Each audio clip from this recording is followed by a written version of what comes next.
A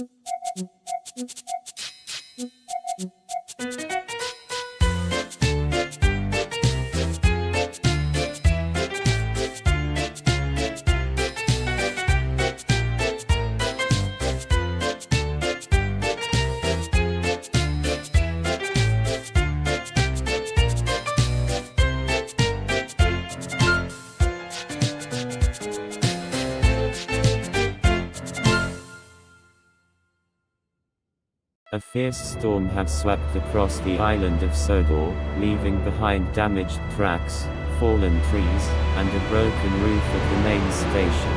Sir Topham had gathered the engines to discuss repairs. The big engines, Gordon, Henry, and James, stood proudly, ready to take on important tasks. Thomas was excited to help too, even though he was smaller than the others.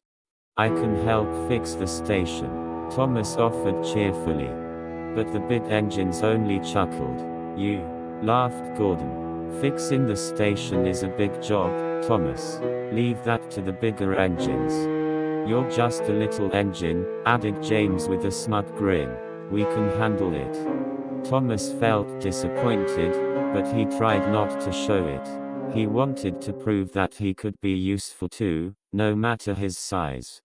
Early the next morning, Sir Topham had assigned Edward, Henry, and James to deliver supplies to the station for the repair crew. The three engines set off together, determined to show they could handle the important job.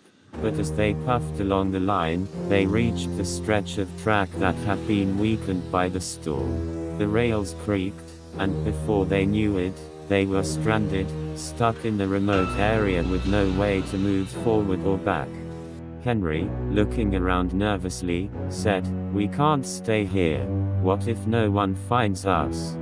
James tried to stay calm, though he was clearly worried. "Someone will come," he said, but none of them were sure how anyone would know they were missing.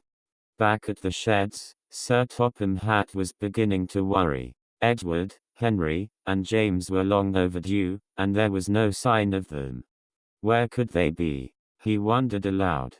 Then, looking at Thomas, he made a decision. "Thomas, I need you to go out and find them. You're small and nimble, and I know you'll do your best." Thomas's eyes brightened. "Yes, sir. I won't let you down."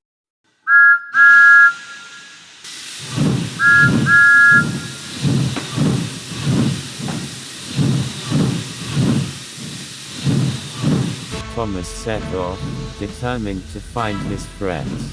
As he chuffed along the tracks, he carefully checked every siding and tunnel, looking for any sign of the missing engines.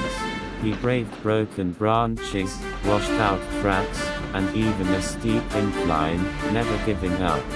After a while, he spotted a faint glimmer of light on the lonely stretch of track up ahead. As he got closer, he heard familiar voices. There they were, Edward, Henry, and James, looking tired and relieved to see him. "Thomas," Edward called out. "We're so glad you're here." "We got stuck," explained Henry, looking embarrassed. "The storm weakened the track, and we couldn't move." Thomas smiled confidently. "Don't worry, I'll get help." But James, still doubtful, said, "Thomas, do you really think you can do it? This is a big job, after all." Thomas puffed up proudly. "I might be small, but I can do big things too." Thomas quickly chugged back to the yard, where he gathered workmen, tools, and extra supplies to repair the damaged track. He even pulled a crane truck to lift the supplies, working harder than ever to make sure everything was ready. With the workmen's help, Thomas led the repair crew back to the remote section of track. Together, they carefully reinforced the rails and secured the path. Once the track was safe, Thomas shunted each engine back to solid ground, one by one. Edward gave Thomas a kind smile. "You really did save us, Thomas. Thank you." "Looks like you're more than just a little engine," added Henry, impressed.